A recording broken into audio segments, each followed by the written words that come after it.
안녕하십니까. 바로보는 TV 옴부즈맨 김나연입니다. 지난주 연합뉴스TV에서는 서울과 부산시장 등 재보궐선거 투개표 상황과 국제통화기금 IMF가 우리나라 올해 성장률을 3.6%로 0.5%포인트 올렸다는 소식 등 국내외 뉴스를 신속히 전해드렸습니다.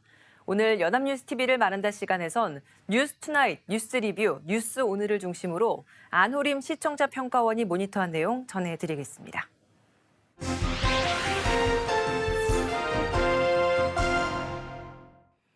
지난 2월 1일 미얀마 군부는 미얀마의 민주화 영웅 아웅산 수치가 이끄는 국민민주동맹이 압승한 2020년 11월 총선 결과에 불복하며 쿠데타를 일으켰습니다. 미얀마 시민들은 군부의 시위와 불복종 운동을 벌이며 저항하고 있는데요. 하지만 군부는 계속해서 군대와 경찰을 동원해 시위대를 잔혹하게 무력 진압하고 있습니다. 현재까지 희생된 시민의 수도 500명을 넘어가고 있습니다. 군부는 국제사회의 압력에도 태도를 전혀 바꿀 기미를 보이지 않아 사태가 호전될 가능성이 희박해 보입니다. 오히려 미얀마의 민주진영이 4월 1일 소수민족 반군과 연대하여 국민통합정부 수립을 공식 선언하면서 내전으로 치닫고 있는 양상입니다. 국제사회에 이목이 쏠려 있는 큰 이슈다 보니 연합뉴스TV에서도 쿠데타 직후부터 연일 관련 보도를 쏟아내고 있습니다. 4월 1일 뉴스투나잇에서는 미얀마 국민통합정부 수립에 대해 전했습니다. 기사는 미얀마 민주진영 측이 국민통합정부 수립을 선언하며 군부의 강경 진압에 맞설 세력 규합에 나섰다고 전했습니다. 민주진영 측은 군부의 정치 개입에 유리한 독소 조항을 담고 있던 2008년 헌법을 폐기하고 과도헌법을 선언했는데요. 과도헌법은 독재청산과 문민정부 출범 등을 목표로 하고 있고 소수민족 자치 요구, 부흥 노력 등의 내용이 담겨 있다고 합니다. 기사는 미얀마 민주진영 측이 소수민족 무장단체와의 연대를 통해 군대에 맞설 힘도 갖게 될 것이라고 전했습니다. 20개의 소수민족 무장단체의 병력은 7만 5천에 달한다고 합니다. 소수민족 무장단체의 기존 시위대가 합세할 경우 전면적인 내전이 우려된다고 전망했습니다. 국제사회의 압력도 거세지고 있어 미얀마 군부는 안팎에서 동시에 압박을 받고 있다고 전했습니다.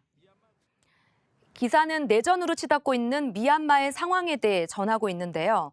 방송 시간의 제약 때문인지 상세한 내용을 전해주지는 못했습니다.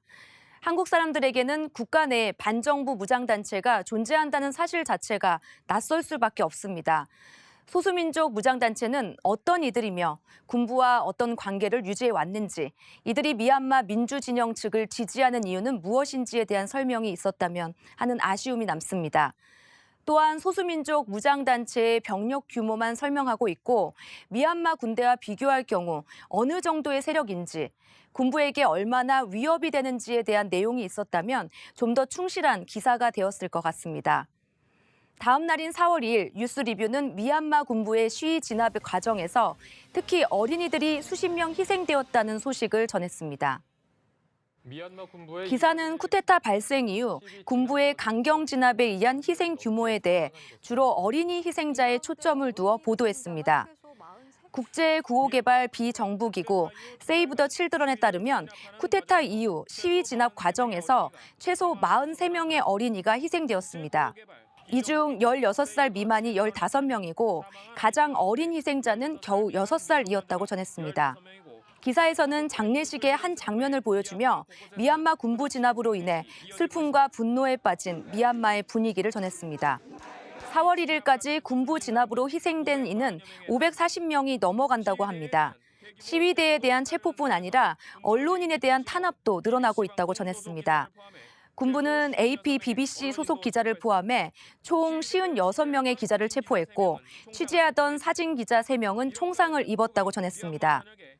최근 군부의 무선 인터넷 차단으로 더 강한 탄압이 우려된다면서 기사가 마무리됩니다. 지난 13일 뉴스오늘에서는 정부가 미얀마에 체류탄 등 군용 물자 수출을 중단하고 개발 협력 사업도 재검토하기로 했다고 보도했습니다.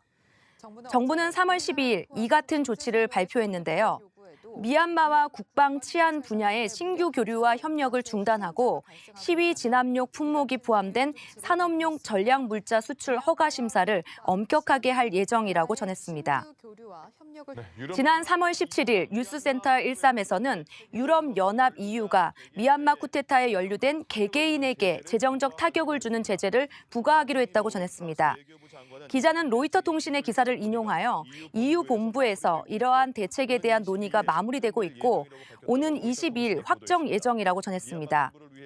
미얀마 군부를 위해 수익을 창출하거나 미얀마 군부에 자금을 지원하는 기업들이 제재 대상이 될 것이라고 전했습니다. 이어진 기사에서는 페이스북에 공개된 내용을 통해 아웅산 수치 고문 측이 한국의 포스코와 프랑스의 토탈 등 미얀마에서 에너지 사업을 하는 해외 기업을 향해 군부의 수익금 지급을 중단해달라고 요청했다고 전했습니다. 기사에 따르면 수치 고문 측은 군사정권과 사업을 즉시 중단하고 합법적인 민주정부가 다시 선출될 때까지 수익금을 보호계좌에 보관해 놓을 것을 요청했다고 전했습니다. 각국의 제재 조치에 대해서도 여러 차례 보도가 이뤄졌습니다. 이러한 기사는 대개 짤막한 사실 보도에 그치는 경우가 많은데요. 과연 이러한 조치들이 얼마나 효과가 있을 것인지에 대해서는 언급이 없습니다. 한국 정부의 대응에 대해서도 계속 보도가 나오고 있는데 과거 다른 나라에서의 비슷한 사례들과 비교해 볼 때 정부 조치가 통상적인 수준인지 강경한 대응인지 평가가 있었다면 보다 이해가 쉬웠을 것 같습니다.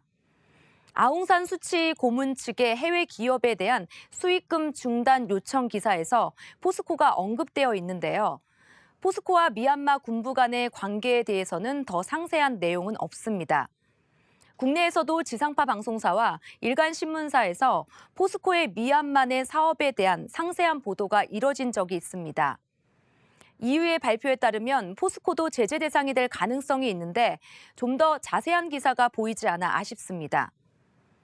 연합뉴스 TV에서는 미얀마 쿠데타 발생 이후 연일 관련 기사를 보내고 있는데요. 그런데 최근 한 달간의 기사 내용을 보면 짧은 사실 보도, 또 외신을 인용한 보도에 그치는 경우가 많습니다. 상세한 해설 보도는 3월 5일 이슈큐브에서 이재현 아산정책연구원 선임연구위원과 인터뷰한 정도가 눈에 띌 정도입니다. 한국 시청자들은 미얀마 군부 독재와 쿠데타의 역사, 최근 미얀마 국내 정치 상황, 소수 민족 내에서의 관계 등에 대해서 잘 모르는 경우가 대부분일 텐데요. 상세한 해설 보도가 이뤄졌으면 좋았을 것 같다는 생각이 듭니다. 지난 15일 정부가 아파트 공시가격을 발표했습니다. 공시가격은 재산세, 종부세 등 각종 세금과 건강보험료 등을 산정하는 기준이 됩니다. 공시가격 인상은 당장 세금을 더 내게 될 수도 있어서 큰 관심의 대상이 될 수밖에 없습니다. 하지만 정부가 계속해서 새로운 부동산 정책을 내놓고 있었기 때문에 과연 본인이 세금을 더 내게 되는 것인지, 더 내게 되면 얼마나 될 것인지 판단하기가 쉽지 않은 상황입니다. 연합뉴스 TV는 정부의 공동주택 공시가격 발표와 관련해서 15일과 16일 이틀에 걸쳐 집중 보도했습니다. 지난 3월 15일 뉴스 리뷰에서는 이번 공시가격 인상으로 인해 실제로 세금 부담이 대폭 증가하는 서울 시내 고가 아파트를 중심으로 보유세가 얼마나 증가하는지에 대해 보도했습니다. 정부 발표에 의하면 전국 공시가격 상승률은 19.08%입니다. 공시가격 인상에 따라 재산세와 종합부동산세도 증가하는데 공시가격 9억 원인 아파트의 경우 보유세 부담액은 지난해 182만 원에서 올해 237만 원으로 55만 원, 또 12억인 아파트의 보유세는 302만 원에서 432만 원으로 130만 원이 오르게 된다고 합니다. 서울시의 경우 13만 가구가 보유세가 늘어나게 되는데 공시가격 상승률이 비교적 높은 마포와 성동뿐 아니라 상승률이 상대적으로 낮은 강남 3구도 보유세 부담이 늘어나게 됩니다. 기사에서는 강남의 대표적 고가 아파트들의 경우 400만 원에서 1,000만 원 이상까지 보유세가 늘어날 것으로 전망했습니다. 기사는 다주택자들의 경우 세율이 올라 이들의 움직임이 주목된다고 전했습니다. 기사에서는 보유세 증가에도 매물이 큰 폭으로 증가할 것 같지는 않다는 신한은행 세무팀장의 전망을 인용하고 있습니다. 지난 3월 16일 뉴스 20에서는 공시가격 인상에 따른 건강보험료 인상에 대해 보도했습니다. 기사는 신광구 국토교통부 부동산 평가 과정의 발언을 인용하면서 지역 건강보험 가입자의 경우 영향을 받을 수 있다고 전합니다. 기사에 따르면 지역 건강보험 가입자 중 약 127만 명이 올 11월부터 건강보험료가 인상되는데요. 하지만 보험료 부담 완화를 위한 추가 재산 공제로 인해 237만 명은 보험료가 오히려 준다고 전했습니다. 보유자산이 공시가격 9억 원을 넘게 되는 18,000여 명은 피부양자 자격을 잃고 지역가입자로 편입되지만 정부는 내년 6월까지는 절반만 부과하기로 방침을 전했다고 합니다. 공시가격 인상은 세금뿐 아니라 각종 보험, 연금에까지 영향을 미치게 되기 때문에 주택 보유자들에게는 큰 관심일 수밖에 없습니다. 연합뉴스TV에서는 정부가 공시가격 발표 직후 여러 차례 다양한 각도에서 자세하게 공시가격 인상 영향에 대해 다뤘습니다. 보도 내용도 시청자들이 궁금해할 핵심적인 내용을 적절하게 짚어내어 구체적인 수치를 제시하고 있어 실제 도움이 될 수 있는 기사들이었습니다. 또 지난달 15일, 16일에는 뉴스센터 13 김대호의 경제 읽기 코너에서 이 내용을 상세하게 다루고 있습니다. 기사에서는 다주택자, 고가주택 보유 1주택자들의 세금 부담, 건강보험료 인상 여부, 세금 폭탄이라는 비판 등에 대해 질문했습니다. 시청자들이 궁금해할 내용을 명쾌한 해설로 적절하게 해소시켜준 코너였다고 생각이 듭니다.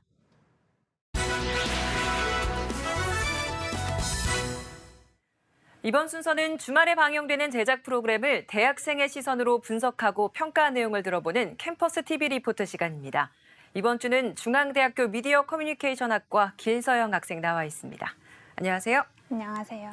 네, 지난주에 어떤 프로그램 모니터했나요? 네, 저는 매주 토요일 오후 9시 30분에 방송되는 탐사보도 뉴스프리즘을 모니터링했습니다.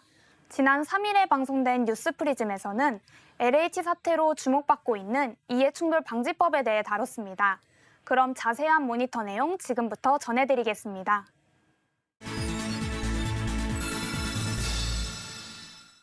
방송은 LH 직원 투기 논란 이후 다시 주목받는 이해충돌 방지법에 대한 설명으로 시작됩니다. 이해충돌 방지법은 공직자가 자신의 지위를 이용해 사적 이익을 취하지 못하도록 하는 것을 명문화하기 위한 법안이라고 하는데요. 이 법안에는 부정청탁을 금지하고 공직자의 이해충돌을 방지하는 내용이 담겼다고 합니다. 해당 법안은 국민권익위원회가 8개 정부기관의 의견을 취합하고 시민단체들과 공청회도 거쳐 마련됐다는데요. 국회의원의 경우 의정활동 제약 등의 이유로 입법에 소극적인 태도를 보였다고 합니다. 결국 2015년 김영란법이 통과될 때 이해충돌 방지 규정은 입법에서 제외됐다는데요. 이에 대해 여야는 추후 법안 처리를 약속했지만 더 이상의 논의는 없었다고 합니다. 박덕흠 의원은 피감기관 공사특혜 소주 의혹이 불거진 뒤 국민의힘을 탈당했다는데요. 안진걸 민생경제연구소장은 본인이 건설회사와 관련 있는 상임위는 철저히 피했어야 했고 가족회사가 관급공사를 안 받게 했어야 했다고 말했습니다. 20대 국회와 21대 국회 모두 연이은 법안 발의에도 성과를 내지 못하는 모습을 보이고 있다는데요. 이런 상황에서 LH 사태는 이해충돌방지법을 재주목하는 계기가 됐다고 합니다. 이해충돌방지법은 공직자의 직무와 이익이 부딪히는 걸 막는 법인데요. 공직자가 직무를 통해 이익을 얻을 경우 처벌하는 내용으로 본인뿐 아니라 가족에도 적용된다고 합니다. 기자는 현재 부정청탁 금지법과 같은 나름의 법체계가 갖춰져 있는데 왜 LH 사태를 막지 못했을까에 대한 의문을 제기했는데요. 현행 부패방지법만으로는 예방이 어렵기 때문이라고 전했습니다. 부패방지법은 이득을 본 사실에 대한 명확한 증거가 있어야 처벌할 수 있는 반면 이해충돌방지법은 이해상충 가능성을 미리 고지하지 않은 것만으로도 처벌이 가능하다고 합니다. LH 사태로 인해 많은 국민들이 이해충돌 방지법 제정에 압도적인 찬성 여론을 보이고 있다는데요. 해외 사례로 미국과 프랑스를 살펴봤는데요. 미국은 이미 50년 전 공직자뿐만 아니라 배우자와 자녀 등 이해관계인들까지 지위와 영향력을 이용해 사적 이익을 취할 경우 최대 5년 이하의 징역형에 처하도록 했으며 프랑스의 경우 공직자가 취임할 때 사적 이해관계를 의무적으로 신고해야 하며 이를 어길 시 징역형은 물론 선거권도 박탈하는 등 대부분의 선진국은 이해충돌 방지 제도를 엄격하게 운영하고 있다고 전했습니다. 이해충돌 방지법을 심사하는 국회 정무위원회에서는 여러 차례 소위원회를 열어 의견을 조율하고 있다는데요. 공직자의 배우자와 직계비속까지 포함할지, 언론인과 사립학교 교원도 처벌 대상이 될지 등의 쟁점들은 협의점을 찾지 못한 상황이라며 특히 공직자 직무상 비밀의 범위를 미공개 정보로 확대할지를 두고도 고민이 이어지고 있다고 합니다. 고민을 이어가고 있습니다. 민주당은 LH5법으로 이해충돌 방지법을 내세우며 해당 법은 시간이 아닌 결단의 문제라는 말도 전했다고 하는데요. 반면 국민의힘은 꼼꼼히 심사해 법을 만들어야 한다는데 방점을 찍고 있다고 합니다. 국민 생활 전반에 큰 영향을 미칠 법안이 선거용으로 만들게 두지 않겠다는 입장이라고 전했는데요. 성남 민심이 이해충돌 방지법 법안 통과의 성공으로 이어질 수 있을지 지켜보겠다는 기자의 말로 방송은 마무리됩니다. 시청해주신 여러분 고맙습니다. 네, 모니터한 내용 잘 봤습니다. 그럼 기서영 학생은 뉴스프리즘에서 어떤 부분이 가장 인상 깊었나요? 저는 이해충돌 방지법과 관련한 여러 선진국들의 사례가 인상 깊었는데요. 미국에서 이미 50년 전에 제정된 법안이 우리나라에서는 아직 마련되지 않았다는 사실이 안타깝게 느껴졌습니다. LH 사태로 해당 법안에 대한 중요성을 국민들이 절감한 만큼 이해충돌 방지법이 본회의 문턱을 넘었으면 하는 바람입니다. 네, 수고 많았습니다. 지금까지 중앙대학교 미디어 커뮤니케이션학과 길서영 학생이었습니다. 고맙습니다. 감사합니다.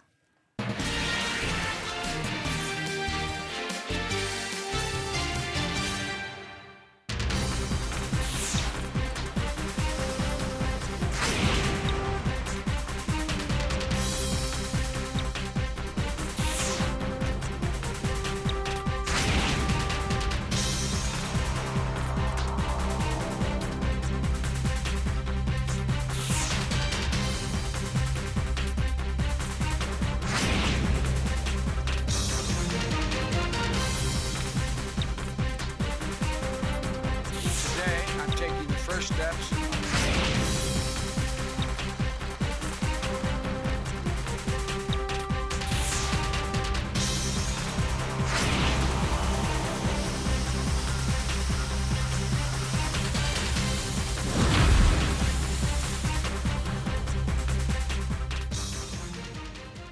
반도체 품귀 사태 파장이 연관 산업으로 확산되고 있는 가운데 미국 바이든 행정부가 글로벌 반도체 시장 공급망의 주도권을 확보하려는 의지를 강하게 드러내고 있습니다.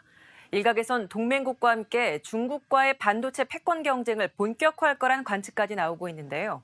오늘 TV와 비평 시간에는 미중 반도체 패권 경쟁이 우리에게 미칠 영향 등에 대해서 언론에선 어떻게 보도하고 있는지 자세히 알아보겠습니다. 국가공무원 인재개발원 김진숙 교수 자리하셨습니다. 어서 오세요. 네, 안녕하세요. 네, 미국에서 오는 12일에 반도체 대란 대책 회의가 예정돼 있습니다. 네. 이 회의 생소하신 분들이 좀 많을 것 같은데요. 목적, 주요 의제가 무엇인지 좀 설명해 주시고 삼성전자가 여기 초청이 됐습니다. 네. 이 부분에 대해서 언론에서는 어떻게 조명을 하고 있는지 짚어주시기 바랍니다. 네, 미국 백악관이 이제 오는 12일 현지 시각으로 12일에 열리는 이제 반도체 회의에 삼성전자를 초청했습니다. 회의의 목적은 최근 글로벌 자동차 업체들의 생산 차질을 가져온 반도체 품귀 사태에 대책을 논의하기 위한 자리라고 알려져 있습니다. 사실 반도체는 소비자가 이제 직접 구매하는 그런 제품이 아니기 때문에 공급 부족이 심각하다고 하더라도 사실 체감하기가 쉽지 않은데요. 요즘은 좀 상황이 다른 것 같습니다. 그 대표적인 사례가 자동차인데 반도체 부족으로 차를 만들지 못하니까 이제 공장 문을 닫는 일이 생기고 또 차가 없으니까 자동차 값도 오를 수가 있는 것이죠. 네. 이처럼 반도체 수급난이 장기화되면서 그 여파가 미국 산업계 전반으로 번지고 있습니다. GM은 차량용 반도체 부족으로 연간 이익의 2조 3천억 원이 날아갈 것이라고 전망을 했고 미국 가전업체인 월풀 중국 법인도 25% 정도의 물량 차질이 생겼고 또 애플의 협력업체인 폭스콘도 아이폰 생산량의 10%를 줄였다는 소식이 이어지고 있습니다. 현재 전 세계 반도체의 72%가 이제 한국과 대만, 중국 등 아시아에서 생산되기 때문에 미국의 생산 비중은 한 13% 정도에 불과합니다. 특히 반도체는 이제 전력망이나 통신망 등 국가 기관 시설과 또 최첨단 미사일, 또 군사 위성 등에도 쓰이기 때문에 미국의 입장에서는 반도체의 해외 의존에 대한 그 위기감이 커질 수밖에 없는 것이죠. 언론에서는 미국 백악관이 삼성전자의 단기적인 반도체 공급 확대를 요청할 것으로 보인다고 전했습니다. 하지만 이제 거기에 그치지 않고 미국 내에 반도체 위탁 생산, 이제 파운드리 공장을 더 지어달라며 삼성전자를 압박할 것이라고 전망했습니다. 말이 초청이지 미국 정부가 삼성전자에게 이제 과제를 줄 가능성이 높아 보인다는 것입니다. 네. 동아일보는 바이든 정부가 반도체를 안보 이슈로 다루면서 아시아에 쏠려 있는 반도체 공급망을 견제하기 시작했다라고 보도했습니다. 지난해 한국의 반도체 수출 물량에서 중국이 차지하는 비중이 39.6%에 이르는데 자국 내 반도체 생산 설비를 늘리도록 하는 미국의 새 판짜기가 진행된다면 중국과의 관계를 의식하지 않을 수 없는 그런 상황이기 때문에 삼성전자의 입장에서는 백악관의 초청에 이제 매우 조심스러운 상황이라고 전했습니다. 중앙일보는 반도체 대란이 전 세계를 강타했다라면서 미국 정부가 반도체 공급 부족 와중에 반도체 공급망의 주도권 확보에 나선 측면이 큰 것으로 보인다라고 밝혔습니다. 이번 백악관 회의를 통해서 각종 인센티브를 약속하며 자국 내 반도체 공급 시설을 확충해 글로벌 반도체 산업에서 미국의 점유율을 높일 것이라고 분석했습니다.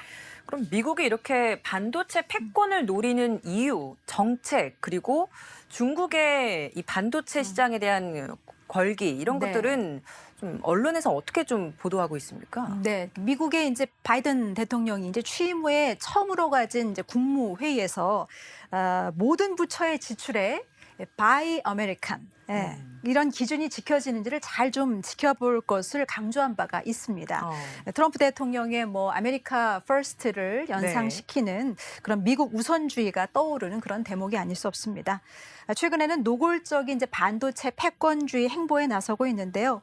자국의 반도체 산업 육성에 무려 500억 달러, 우리 돈으로 56조 4,500억 원을 투자하기로 했습니다. 중국의 시진핑 국가주석도 이제 첨단 기술 분야의 굴기를 이제 지시했죠. 중국 기업들의 글로벌 반도체 관련 산업 업체를 인수하기 위한 발걸음도 이제 빨라지고 있는데요. 반도체 산업 자체가 단기간에 이제 성장하기는 어려운 어떤 기술 집약체여서 상대적으로 뒤처져 있는 중국의 기술력으로는 따라잡기가 어렵기 때문에 능력 있는 글로벌 기업을 사들이는 방법으로 기술을 흡수하겠다는 그런 전략으로 읽힙니다. 언론에서는 이처럼 불붙은 반도체 패권 경쟁에 대해서 그러니까 미국이 국가 안보 차원에서 반도체 시장 대응에 나선 것이라고 밝혔습니다. 2000년대에 들어서면서 반도체 생산은 아시아에서 하고 이제 미국 기업들은 주로 이제 설계에 주력하며 고부가가치 마진을 획득하는 그런 구조였는데 이번 수급난으로 인해서 미국의 불안감이 커졌기 때문에 이제 생산에도 직접 나서야겠다라고 판단했을 것이라고 분석했습니다. 또 중국의 반도체 굴기에 미국이 대응하는 뭐 그런 측면도 물론 있지만 제조 부활을 향한 공격적인 전략이라고도 분석했습니다. 네. 한편 또 중국의 입장에서 좀 보자면 미국의 제재 강화와 또 글로벌 공급 부족까지 덮치면서 자동차나 휴대폰 같은 이제 중국 내 각종 산업이 멈춰설 수 있다는 위기감이 작용했을 것이라고 설명했습니다. 중국 정부가 미국을 뛰어넘는 굴기를 이제 목표로 오는 2025년까지의 계획에 이 반도체를 주요 과제로 포함시킨 것도 같은 배경이라고 덧붙였습니다. 앞서 삼성전자 초청 부분에 있어서도 일부 언론에서는 과제를 줄 가능성도 있다 이렇게 전망을 할 정도로 사실 이런 반도체 시장뿐 아니라 미중 간의 관계에 있어서 우리 정부 그리고 우리 기업들도 영향을 받을 수밖에 없다 이런 분석들이 굉장히 많지 않습니까? 네. 이런 상황에서 우리 언론에서는 이 부분에 있어서 어떻게 조명을 하고 있고 혹시 외신도 이 부분을 조명한 부분이 있으면 같이 좀 짚어주시면 좋을 것 같습니다. 미국과 중국의 반도체 패권 경쟁이 이제 심화되면서 우리나라 반도체 기업들의 긴장감도 굉장히 고조되고 있는 네. 이제 분위기입니다. 양국의 패권 다툼이 치열해질수록 이제 선택을 강요받을 가능성도 높아지고 있기 때문입니다. 특히 이제 삼성전자 같은 경우에는 글로벌 반도체 시장에서 높은 위상을 차지하고 있기 때문에 고민은 커질 수밖에 없습니다. 특히 최근에 이제 파운드리 시장에 인텔이 재진출한다고 선언을 했는데요. 대만 TSMC가 점유율 1위고 또 삼성전자가 2위인 시장에 이제 인텔까지 뛰어든 것입니다.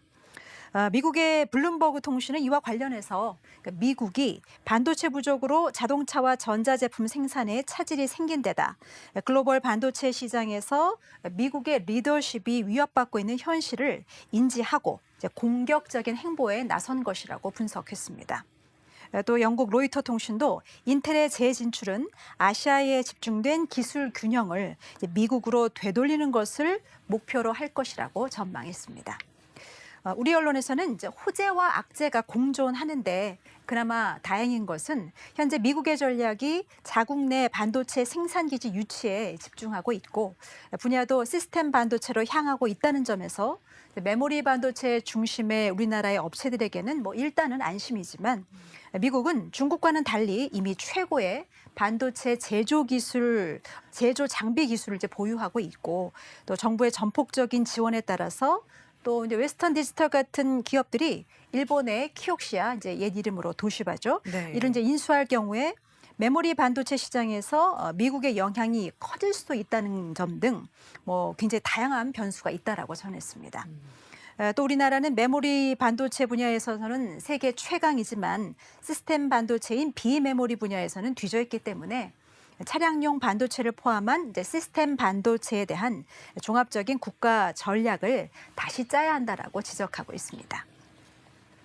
동아일보는 미국과 중국, 유럽연합 등이 대대적인 예산을 투입하며 반도체 시장 선점 경쟁에 나섰는데 한국은 기민하게 대응하지 못하고 있다라고 지적했습니다. 정부가 반도체 강국이라는 현재에 안주해서 미중의 움직임에 반박자, 느리게 대응하고 있다면서 민간과 장기 로드맵을 공유해야 한다라고 강조했습니다. 국민일보는 미국발 반도체 패권주의 대응에 정부와 기업이 힘을 모아야 한다라고 전했습니다. 우리 기업들이 지혜를 발휘할 수 있도록 정부와 기업 간의 긴밀한 또 협력과 소통이 어느 때보다도 필요한 시점이라고 강조했습니다. 네. 한국일보도 반도체 부족 사태가 국내 반도체 업체의 경우 단기적으로는 호재가 될 수 있겠지만 중장기적인 관점에서는 시장의 불확실성이 이제 중대한 변수가 될 수 있기 때문에 달라질 판도에 촉각을 곤두세우면서 긴장하고 있다라고 강조했습니다. 그럼 이런 상황에서 우리 기업들의 불확실성은 커질 수밖에 없는데 우리 정부와 기업은 앞으로 어떤 전략을 짜야 한다라는 부분에 대해서도 언론이 보도한 부분이 있을 것 같아서요. 이 부분 짚어주시고 바람직한 보도 태도도 있으면 같이 말씀해 주십시오. 네, 이제 반도체 패권 경쟁은 미중만의 문제는 아닌 것 같습니다. 반도체 자체의 어떤 산업적 또 전략적인 중요성이 워낙 커져서 세계 열강들도 달려들고 있기 때문에 우리 업체들의 기술력이 현재 우위에 있다라고 해서 마음 놓고 있을 상황은 아닌 것이죠. 과거 반도체 산업이 기업 간의 경쟁이었다면 앞으로는 국가 간의 외교전 양상을 띨 수도 있을 것으로 보입니다. 네. 따라서 우리도 이제 연구 개발이나 투자를 늘려야 하는 것은 물론이고요. 정부도 적절한 외교 전략을 세워야 할 것입니다. 언론에서는 이제 각국의 반도체 투자 경쟁이 격화되고 있어서 시장 점유율 상위권을 지키던 우리 반도체 기업들의 입지가 약해질 수 있다라고 입을 모아 우려하고 있습니다. 하지만 우려에만 그칠 것이 아니라 다양한 변수에 따른 위기관리 전략과 또 세계 각국의 움직임에 대해서 신속하고 다양한 취재가 이루어져야 할 것입니다. 반도체는 이제 미래의 먹거리라고 하죠. 민간의 협력과 이제 정책적인 어떤 타이밍이 잘 맞아 떨어질 수 있도록 언론의 관심이 뒷받침돼야 할 것입니다. 네, 지금까지 국가공무원 인재개발원 김진숙 교수였습니다. 오늘 고맙습니다. 네, 고맙습니다. 옴부즈맨 제작진은 시청자 여러분의 다양하고 소중한 의견을 기다립니다. 방송을 보고 느낀 소감을 연합뉴스TV 홈페이지 시청자 게시판이나 SNS로 보내주시기 바랍니다. 저희는 다음 주에 다시 찾아뵙겠습니다. 시청해주신 여러분 고맙습니다.